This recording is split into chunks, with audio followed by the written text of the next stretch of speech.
ये औकात है इस घर में मेरी और मेरे घर वालों की। अच्छा तुम तो चुप करो। बहन, मैं वाकई बहुत दिल से शर्मिंदा हूं आपसे।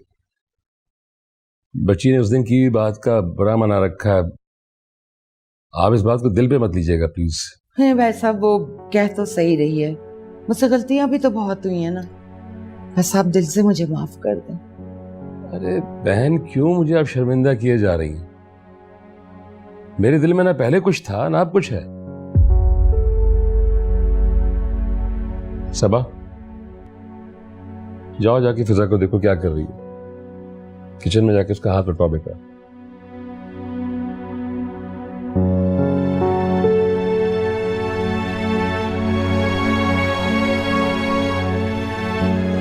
इतनी बड़ी बात हो गई और तुमने किसी को बताना भी मुनासिब नहीं समझा।